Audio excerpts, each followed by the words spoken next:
Good morning. So, my technology solution for Baylor's Doctor of Physical Therapy program is Smart Sparrow. So, the reason why I selected Smart Sparrow is that one of the things that came up is this sort of idea of master adaptive learning and how to promote an environment of master adaptive learning. So, we'll talk through that this morning and how Smart Sparrow might be a helpful tool for Baylor's program to fully utilize the master adaptive learning theories. Okay, so I interviewed Jessica Fita, and she is part of the Student Support Services for Baylor's Doctor of Physical Therapy program. We talked a little bit about educational theory and how that impacts her practice in student support services. And one of the things that she talked about was this idea of adaptive learning theory. And so the general overview of adaptive learning is that it tries to create individualized learning paths for students to ensure that they get the most out of their education and to ensure that they're engaged and successful. And so there are a couple key components about adaptive learning that we'll talk about. But just the underlying premise of what we're looking at today is adaptive learning and how to implement it in Baylor's Doctor of Physical Therapy program.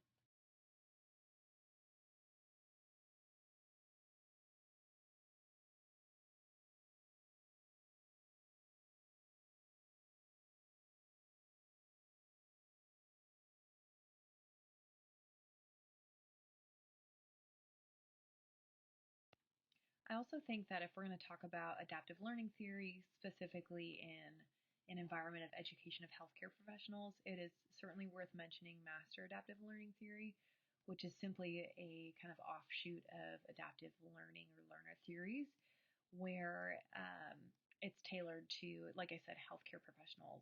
And we'll talk over this just briefly to kind of understand the full context of what DPT education should look like. But master adaptive learning theory has been around for a little while in medicine.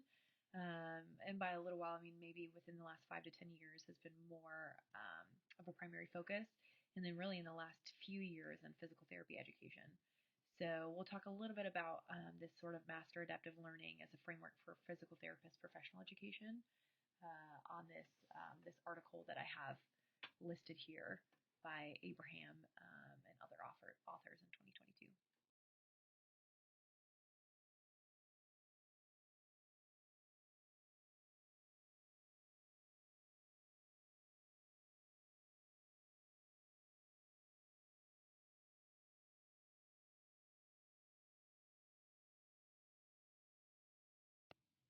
So as we look at the definition of master adaptive learner, or looking at the sort of philosophy I'm pulling from this PT article that I mentioned in the previous slide from 2022. So the master adaptive learner philosophy refers to the development of adaptive expertise and the ability to solve problems both familiar and unfamiliar by using flexible, innovative, and creative competencies. So first, let me kind of talk about adaptive expertise. It's really important in medicine and particularly in physical therapy, anything in the medical field where we're working with patients who have a variety of patient presentations and need a variety of different treatments and require a variety of approaches for differential diagnosis, things like that. Without getting too far into the clinical side of things, adaptive expertise kind of describes the clinician who can take a lot of the knowledge and information that they've learned, whether it's PT programs or residency programs like I do, and they can adapt the information that they know to the patient in front of them. And this is really important in, the context of patient care and medical decision making, and then also just in general in an environment where medical information changes so rapidly. So this master adaptive learning theory is really important to create clinicians that are adaptive experts. And this really requires a couple things.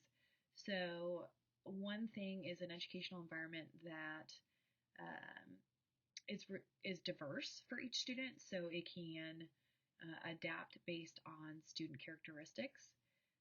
One of the key things about this model is that frequent feedback and assessment is necessary. So feedback to the student about their performance individually, feedback to faculty about how each student is performing. And then things need to adapt based on a lot of that feedback.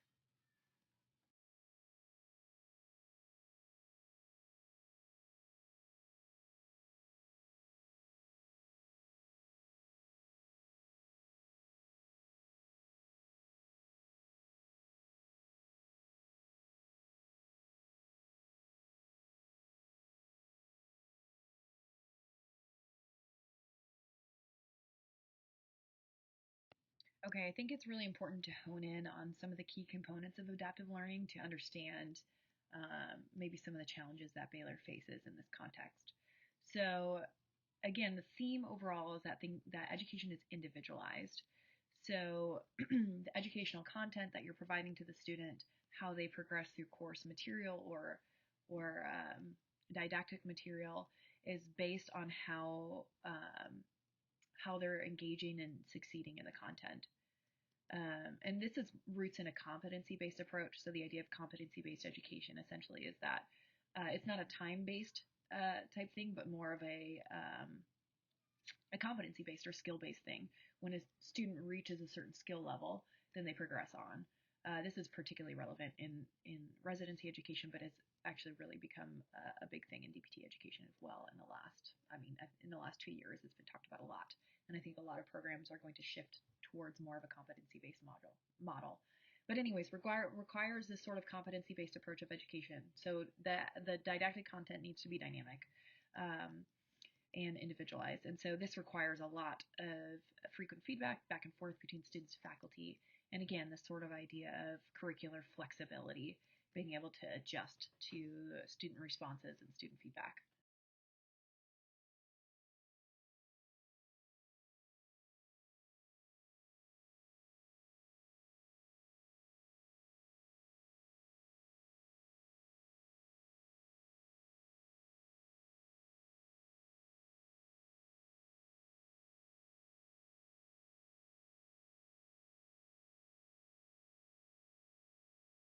And here's where we kind of arrive at the issue, specifically looking at Baylor's program.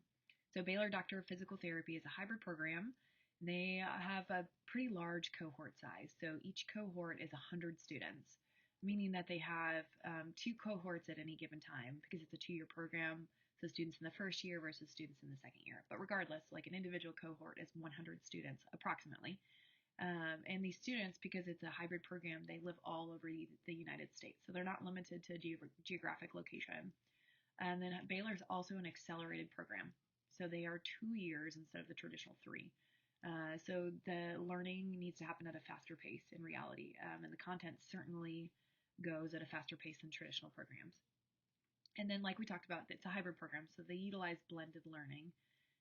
So they use in person, online, synchronous, and asynchronous components. And so when we look at this, from a pure capacity standpoint, like faculty cannot do um, individualized education based on frequent feedback, based on their own like work. Like they could work round the clock, 7 days a week, but to be able to try to provide this sort of environment for students is extremely difficult on their own. And so I think that's where I see the main issue is just from a faculty capacity standpoint. Um, they cannot do all of the facets of adaptive learning theory in this context. And this is where I see like a service like Smart Sparrow coming into play. And so we'll talk a little bit about what Smart Sparrow is. It prides itself on creating an adaptive learning environment, and so we'll go through the components of it and see how we can specifically tailor it to Dr. Baylor's Doctor of Physical Therapy program. So I wanted to at least show their sort of homepage to give a sense of what they show that they provide. So their tagline here is design, create, deliver. And much of what they do is sort of a design and creation component in terms of drawing from educators as subject matter experts, creating the content that they need with the goals that they have in mind, and creating sort of an online engaging environment. They also look for aesthetic here, which I think we have to be honest in online learning. I do think aesthetic does matter to the current generation of students going through programs, and I think can help with student engagement. And so they have a couple key things that we'll talk about in the next slide that really make them sort of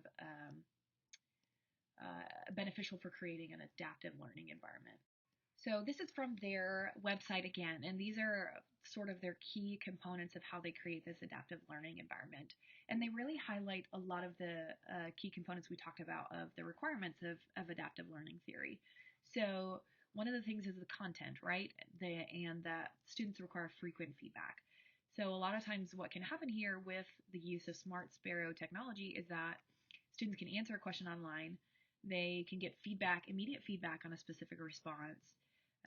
For example, this is like the lowest level of it, but like a multiple choice question, if they select the incorrect answer, feedback can automatically pop up of like, hey, maybe think through this again, maybe reference this material from your course and come back and see what your answer is.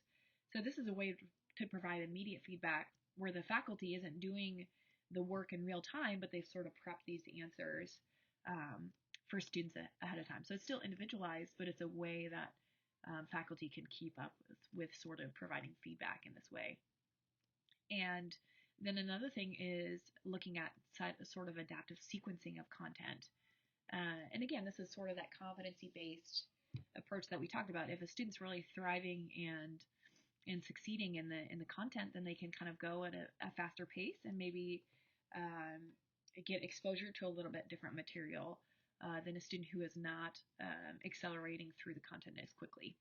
And so being able to get real-time data and collect student data regarding this and having it automatically change to what a student sees next. Again, from a capacity standpoint, it's already built into the system, so it's not something faculty has to be actively engaged with all the time. They can monitor it, check the data, make sure that things are going well, but it's already set up for them in place. And then the last idea is this idea of adaptive assessment.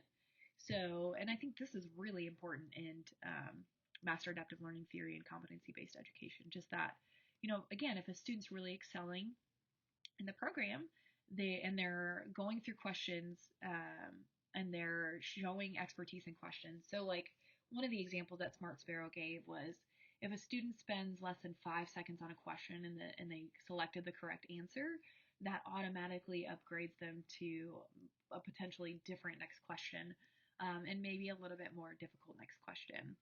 And so this allows them to continually be challenged, which I think we can all speak from experience in courses that aren't challenging. We sometimes tend to be less engaged. And so this may address that component for students that excel in a certain area. They're continuing to be challenged intellectually and are much more likely to engage in material. And on the flip side, if someone is not progressing through content well, so like an example was, I think that they spent, longer than 10 seconds on a question and selected an incorrect answer, they will go through a different set of questions that is more appropriate for their current pace through the content. And again, it's already built into the system. The faculty doesn't have to be there, selectively giving certain questions to some students and not others. It's kind of built into the software, which is really helpful. And so an example of this is a pathology course at James Cook University in Australia. So Dr. Shashidhar is a pathology professor and he has hundreds of students. And he really wanted to create this adaptive learning environment because pathology requires clinical reasoning, right? Like you're trying to diagnose what's going on with the patient, and it's sort of an active process. It's not a passive process, this differential diagnosis. And so he wanted to create an environment that sort of mimics that process and almost kind of tailors what you would do in clinic for diagnosis. And so he wanted to make sure that he had real-time feedback for students who are thinking through differential diagnoses, and then present it in a way that's practical and engaging. And there's ways that you can use this software where it's, you have a YouTube video uploaded to the software where it's, a mock patient interview where patients presenting their subjective complaints and their pain and that sort of thing. And then there's a series of questions asked to the student to sort of pick out important pieces of subjective data and having that lead to, what sort of tests they want to run and that sort of thing. And so this is really much more practical and tailored to the clinical environment. And then that also can adapt. So if a student's struggling with a patient case, it'll lead down a little bit different road versus if a student's excelling, they can kind of make the case a little bit more challenging. Okay, so let's talk about this in specific context for Baylor's DPT program. I think it's most helpful to pick a very specific example and work through it. So let's say that Baylor's cervicothoracic musculoskeletal course is going to work with Smart Sparrow to create this adaptive learning environment. This is a course I'm associated faculty on, so I'm familiar with the content and with what it looks like on Canvas currently. So the lead faculty can work with Smart Sparrow design to use a lot of the content that they have and a lot of their subject matter expertise that they provide in order to create a active learning environment to foster clinical reasoning skills. So they have some case scenarios, but I think they could really, there were some really good examples on Smart Sparrow of how there can be sort of interactive components. So what this could look like is, they're going through this online course and they have a patient interview, right? Like a video uploaded from YouTube integrated into the content. And, it'll be the patient interview that goes through and then stops at certain points and asks reflective feedback type questions to the student to make sure that they're engaging with the interview and that their thought process and their clinical reasoning is sort of on track. And then it can go from, this patient interview, getting the history, and okay, we're working on differential diagnosis. Let's do a video of the patient's, like a mobility assessment of their neck. Based on what we're seeing from the video, is there any sort of conclusions that you could potentially draw or hypotheses that you could draw for your differential diagnosis and kind of lead to treatment? So it's really this sort of active learning process instead of a passive, just kind of listening to a lecture on differential diagnosis in the cervical spine. So this style is obviously a lot more engaging and difficult maybe for faculty who doesn't have expertise in sort of web design or like online content design, whereas Smart Sparrow can implement that pretty seamlessly, all with sort of the adaptive progression through content and adaptive assessment, the things we talked about previously, how they can integrate that into sort of the course content. And again, I think the key players here are program faculty or the subject matter experts. They provide the content that they want to use and maybe their goals for student education, and probably some specific examples of the active learning process and student engagement. And then they work primarily with the Smart Sparrow design team. And then in order to implement it onto Canvas, they work closely with the Baylor IT team as well. And they can do a lot of their problem solving and that sort of thing in that sort of feedback loop of, maybe Smart Sparrow. If it's something that is a design issue, maybe it goes more to Baylor IT. If it's more of a content issue, it goes to the Baylor faculty. So this is kind of my sort of summative look at how Smart Sparrow could be helpful in a specific context for Baylor DBT. All right. Thanks so much for listening to my presentation. Feel free to reach out if you have any questions or needs for clarification.